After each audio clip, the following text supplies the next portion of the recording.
نفسي راح. آخ يابا قلبي، آخ يابا قلبي. الله يساعدك معلمي.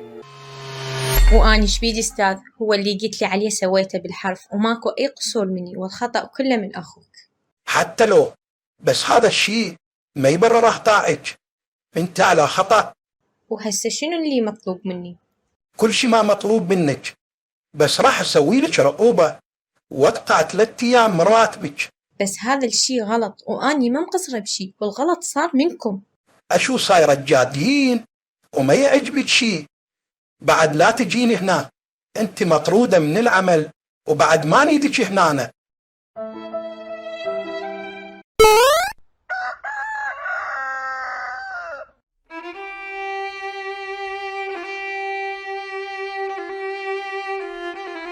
لك شنو من حظ؟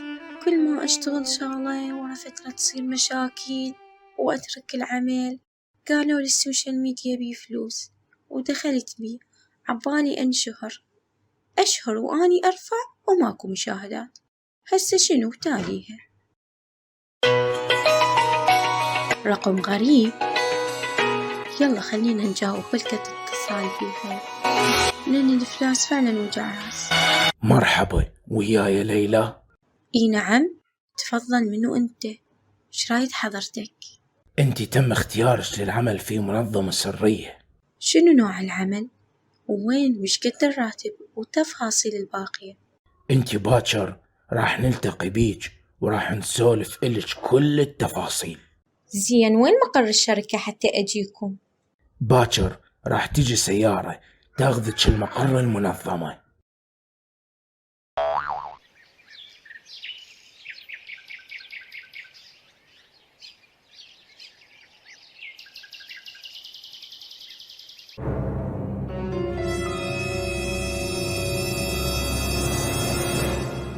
انتي ست ليلى؟ اي نعم، منو انت؟ أنا سايق خاص، أرسلتني المنظمة لكي يوصلك إلى مقر المنظمة.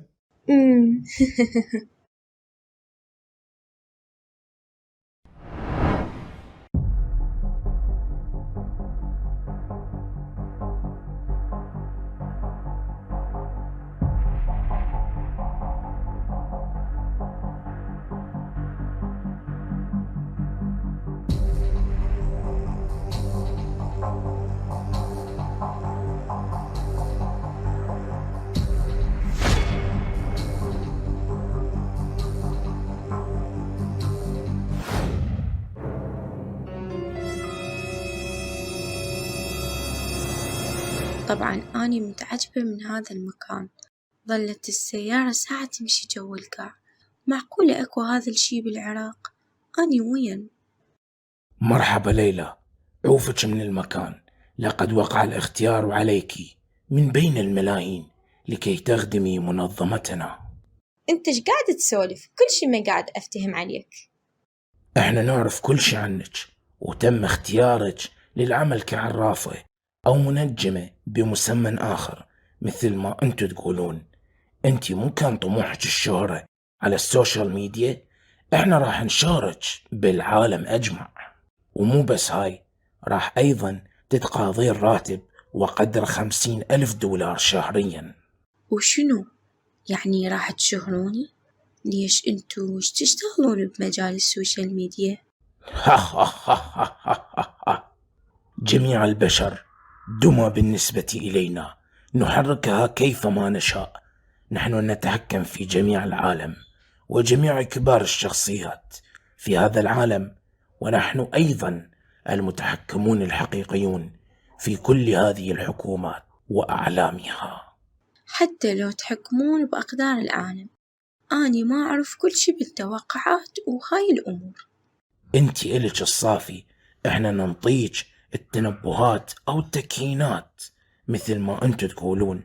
انت عليك بس الثرثرين والصفطين حكي، يعني السيناريو جاهز يجي على كل حلقة، اللي عليك تقريه فقط.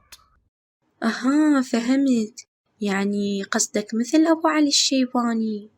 نفس الفكرة، بس هذا هو معلمه ابن عالب والأصبع قديم من اشتريهم. أما أنت توكيداتك وتوقعاتك هي اللي راح تسولفيها وإحنا علينا نحققها.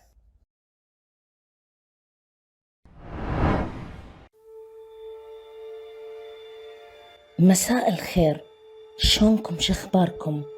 الأخبار اليوم أبد مو زينة عن العراق وعن العالم.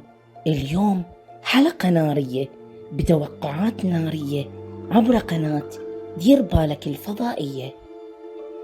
قبل ما راح أبلش بالتوقعات أحذر العراقيين أجمع والعالم أيضا، أرى موجة شديدة على بلد العراق في هذا العام، حيث سوف تجتاح العراق وسوف يحدث غرق لأغلب مناطق العراق، أشد من الذي حدث سنة 1968. وأيضا في نهاية هذا العام يأتي شيء مخيف على العراق، حيث أنه سوف يحدث زلزالا في العراق يدمر المحافظات والدول المجاورة. وأيضا غدا سوف يموت ممثل عالمي مشهور في حادث سير.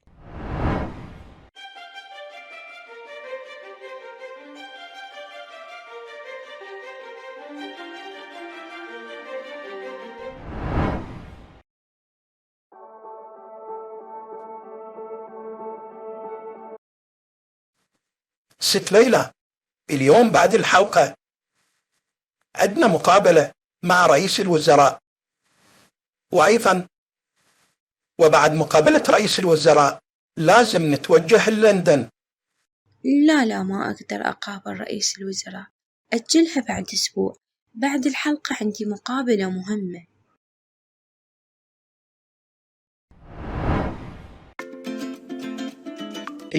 لك البارحة 3 مرات اتصلت بي كنت ماكو. مو كنت ملتهي. وبشنو ملتهي بالله؟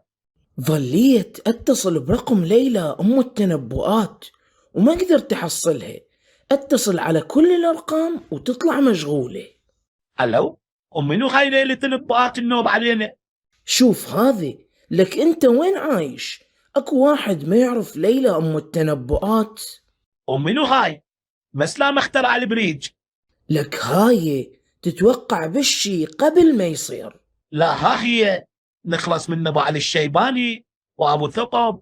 النوب يطلع لنا ليلى، النوب يطلع لنا ليلة تنبؤات. بابا هاي تلقيها مشعوذة، سوالفها كلها كذب في كذب. بالله انت ما تطير، ولك هو بقى شي توقعته يصير وما صار. قالت جويسم راح يندعم واندعم، قالت راح يموت حجي سعدون ابو الحلويات ومات. اتصلت بيها امي قالت لها اسمك راح يطلع اول اسم بالسلفة، وطلع فعلا. ايش دا تسولف انت؟ لك لعد اني شكو اريد اتصل بيها، اريد اسألها جدي وين ضم الكنز. لك كان هم راح اتصل بيها تقول اني وهاي مشعوذة وما ادري ايش تحكي وما ادري ايش تلوص، وصار لك ساعة تتفلسف علينا، وهسه شو تسوي بيها؟ اريد اسألها ايش وقت اخلص منكم ومن زباكم؟ عافية شعب، يمتى تمل من هالخزعبلات؟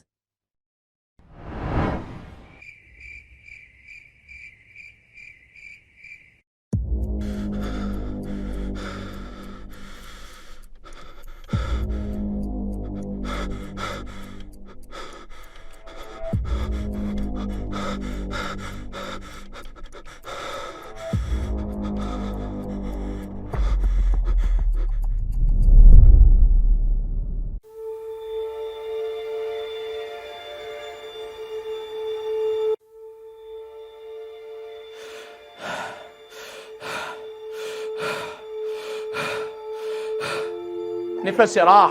اخ يابا قلبي، اخ يابا قلبي. الله يساعدك معلمي هاي الجديدة بلية وطاحت علينا معلمي. طيحت حفنة، دمرتها للشغلة دمار. صارت هي الكل بكل بيوم وليلة، ما ادري من جتنا معلمي. الشغلة انداست معلمي،